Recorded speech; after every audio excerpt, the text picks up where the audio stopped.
అదే పశ్చిమ గోదావరి. ఒక మహనీయుడి యొక్క దూరదృష్టి. మన దేశస్థుడు కాదు, బ్రిటన్ నుంచి వచ్చిన సముద్రంలోకి నీళ్లు పోతున్నాయి. ఈ ప్రాంతం కరువుందని ధవళేశ్వరం బ్యారేజ్ కట్టాడు తమ్ముళ్ళు. అది ఆ రోజు చేసిన పని. దానితో ఈరోజు మీరు ఒక్కసారి ఆలోచిస్తే దేశానికి అన్నపూర్ణగా పశ్చిమ గోదావరి జిల్లాలు దేశానికి తిండి పెట్టారు మీరు. అలాంటి ఈ జిల్లాకు రావడం నా అదృష్టంగా భావిస్తున్నా. ఇంకో పక్క అల్లూరి సీతారామరాజు పుట్టిన జిల్లా. బ్రిటిష్ వాళ్ళ గుండెల్లో రైళ్లు పరిగెత్తించి ప్రాణత్యాగం చేసి మనకి స్వాతంత్రం రావడానికి దోహదం చేసిన వ్యక్తి. అలాంటి పుణ్యభూమి జిల్లా. ఇంకో పక్క ఇక్కడ మిమ్మల్ని చూస్తే మంచికి మారు పేరు పశ్చిమ గోదావరి జిల్లా. మన నాయకుడు ఎన్టీ రామారావు గారు ఎప్పుడు చెప్పేవారు, అతిథి మర్యాదకు పశ్చిమ గోదావరి జిల్లా మారు పేరని ఎప్పుడూ చెప్పేవాడు ఆయన. అలాంటి పశ్చిమ గోదావరి జిల్లాకు రావడం చాలా సంతోషం. 2014 15 అసెంబ్లీలకు 15 అసెంబ్లీలు మీరు గెలిపించారు. 3 పార్లమెంటుకు 3 పార్లమెంట్లు గెలిపించారు. రేపు రాబోయే రోజుల్లో ఎప్పుడు ఎన్నికలు పెట్టినా తెలుగుదేశం జనసేన జైత్రయాత్ర ఇక్కడి నుంచే ప్రారంభిస్తున్నాం.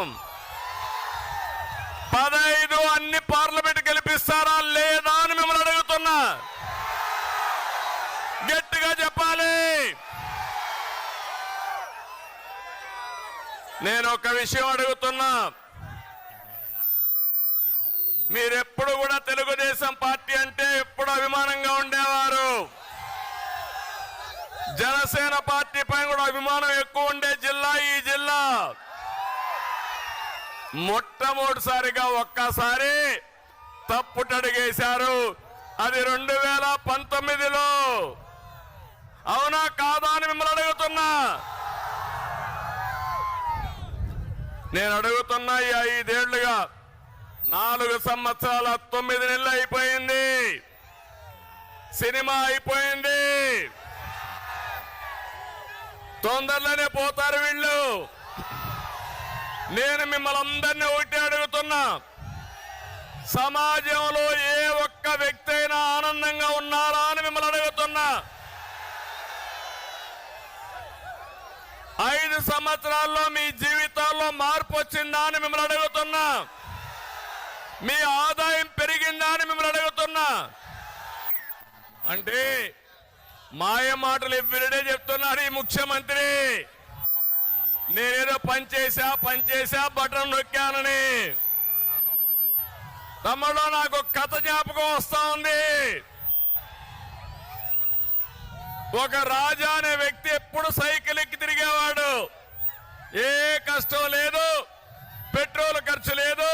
ఎక్కడికి పోవాలన్నా సైకిల్ మీద దూసుకెళ్లిపోయేవాడు. సాఫీగా జరిగింది. ఒక వ్యక్తి వచ్చాడు. అతను అడిగాడు, నువ్వు నాతో రా, నిన్ను బ్రహ్మాండంగా స్పీడ్గా తీసుకుపోతాను, స్వర్గాన్ని చూపిస్తానన్నాడు. Motor bike ఎక్కించుకున్నాడు. కొంత దూరం పోయాడు. పెట్రోల్ అయిపోయింది. పెట్రోల్ కొట్టించమన్నాడు. అతను అనుకున్నాడు, ఎక్కాము, ఏం చేయాలో తెలియదు. పెట్రోల్ కొట్టించాడు. అక్కడి నుంచి ఇంకొంత దూరం పోయాడు. మోటార్ బైక్ చెడిపోయింది, రిపేర్ చేయమన్నాడు. రిపేరు చేశాడు. ఇంకొంత దూరం పోయాడు. చీకటి పడింది.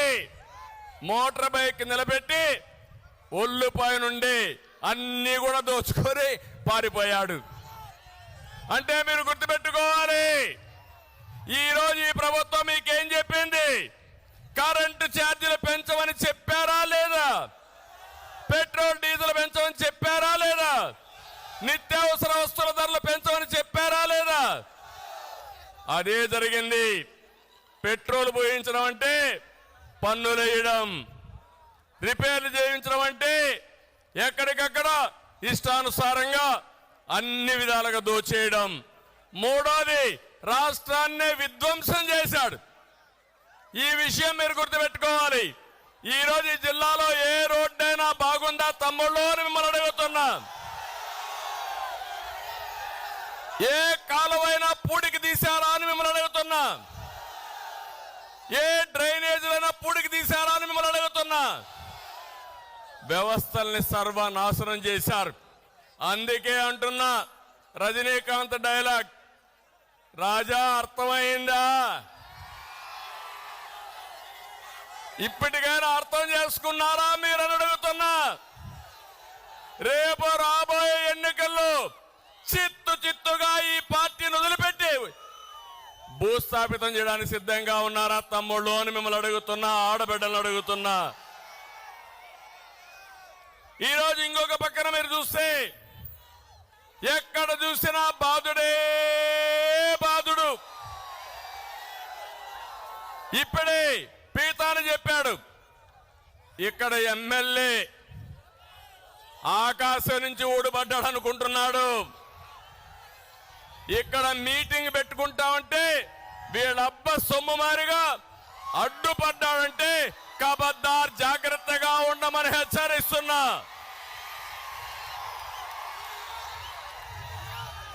నువ్వు విజిలెన్స్ పంపిస్తావా? బెదిరిస్తావా? రేపు నువ్వే విధంగా ఒకవేళ నేనే అనుకోనుంటే ఈ జిల్లాలో నువ్వు వ్యాపారాలు చేసేవాడివా అని అడుగుతున్నా నేను. తమ్ముళ్ళు, ఇంకో పక్క ఈ జిల్లా వెస్ట్ గోదావరి జిల్లా అక్వా రంగం, పెద్ద ఎత్తున అక్వా రంగం ఉంది. జగన్ పరిపాలనలో మొత్తం రంగమే కుదేలైపోయింది. ఒక్కసారి 5 ఏళ్లకు మనకు జ్ఞాపకం చేసుకోండి. ఆ రోజు నేను ముఖ్యమంత్రిగా ఉన్నప్పుడు అక్వా రంగానికి పెద్దపీట వేశాను. రాయలసీమలో హార్టికల్చర్ కి పెద్దపీట వేశాను. ఆదాయం రావాలని కోరుకున్నాను. పెద్ద ఎత్తున అక్వా రంగాన్ని అభివృద్ధి చేసిన పార్టీ ప్రభుత్వం తెలుగుదేశం అని చెప్పి నేను మీకు తెలియజేస్తున్నా. ఈ రోజు మీరు చూడండి, అప్పుడు 2 లక్షల ఎకరాలు సాగు పెంచాం. ఈరోజు ఏం జరిగింది? అక్వా రంగంలో సాగు ఖర్చు 3 రెట్లు పెరిగింది. మద్దతు ధర లభించడం లేదు. ఫీడ్ గాని, మందులు గాని, కరెంటు బిల్లులు గాని, సెస్ గాని పెంచి అక్వా రంగాన్ని చంపేశాడు ఈ ముఖ్యమంత్రి. ఇంకో పక్క ₹1.50కే కరెంట్ ఇస్తానని చెప్పాడు. ఇచ్చాడా అని నేను అడుగుతున్న అక్వా రైతుల్ని. ఇక్కడ చూస్తే జోన్స్ అని పెట్టాడు. జోన్స్ అని పెట్టి జోను, నాన్ జోన్ అని, నాన్ జోన్ లో ఉంటే ఇష్టానుసారంగా ₹3.50 చేశాడు. 10 ఎకరాల కంటే ఎక్కువ ఉంటే రేట్లు పెంచేశాడు, ఆంక్షలు పెట్టాడు. నేను ఒకటే మీ అందరికీ హామీ ఇస్తున్నా, మళ్ళీ తెలుగుదేశం పార్టీ వస్తుంది, జనసేన ప్రభుత్వం వస్తుంది. ప్రతి ఒక్కరికి ₹1.50కే కరెంట్ ఇచ్చే బాధ్యత తెలుగుదేశం పార్టీ, జనసేనది.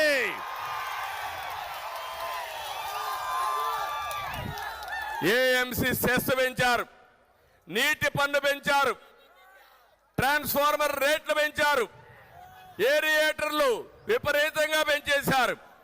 మోటార్లపై కూడా సబ్సిడీ ఇస్తామని చెప్పి నేను మీకు తెలియజేస్తున్నా. ఈ జిల్లాలోనే మళ్ళీ అక్వా రంగానికి పూర్వ వైభవం తీసుకొచ్చే బాధ్యత తెలుగుదేశం పార్టీది, జనసేనది.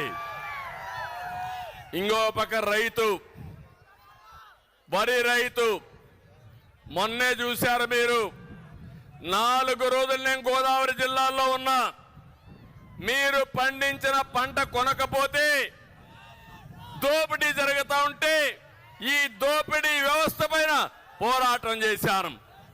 నేను అడుగుతున్నా, ఇప్పుడైనా సరే 4.5 సంవత్సరాలు ఎవరికైనా రైతుకు న్యాయం జరిగిందా అని మిమ్మల్ని అడుగుతున్నా. ఏ కౌలు రైతైనా బాగున్నాడా అని మిమ్మల్ని అడుగుతున్నా. ధాన్యం కొనుగోలుకి గోని సంచులు ఇవ్వలేని దద్దమ్మ ప్రభుత్వం ఈ ప్రభుత్వం. అలాంటి ప్రభుత్వం ఇష్టానుసారంగా చేసే పరిస్థితి వచ్చారు. ఈరోజు రైతుల పరిస్థితులు చూస్తే నీళ్లున్నాయి కానీ క్రాప్ హాలిడే ఇచ్చే పరిస్థితికి వచ్చారు. నీళ్లు కూడా సరిగా ఇవ్వలేకుండా చతికిలబడే పరిస్థితి వచ్చింది. దేశంలో ఎక్కువ అప్పుండే రైతాంగం ఆంధ్రప్రదేశ్లో ఉన్నారు, నెంబర్ 1 అది. రెండోది, ఎక్కువ కౌలు రైతులు ఆత్మహత్యలు చేసుకోవడం 2వ స్థానంలో ఆంధ్రప్రదేశ్ ఉంది. మూడోది చూస్తే రైతు ఆత్మహత్యలు ఎక్కువ ఆంధ్రప్రదేశ్లో ఉన్నాయని చెప్పి నేను మీకు తెలియజేస్తున్నా. మళ్ళీ రైతు రాజ్యం తీసుకొస్తాం, రైతుకు న్యాయం చేస్తాం, మీకు అండగా ఉంటామని ఈ ఆచంట మహాసభలో మీ అందరికి హామీ ఇస్తున్నానని చెప్పి కూడా నేను మీకు తెలియజేస్తున్నా. ఇంకో పక్క పోలవరం చిరకాల కోరిక. నేను ఆ రోజు పోలవరాన్ని పరిగెత్తించాను. సోమవారం పోలవరంగా మార్చుకున్నాను. 72%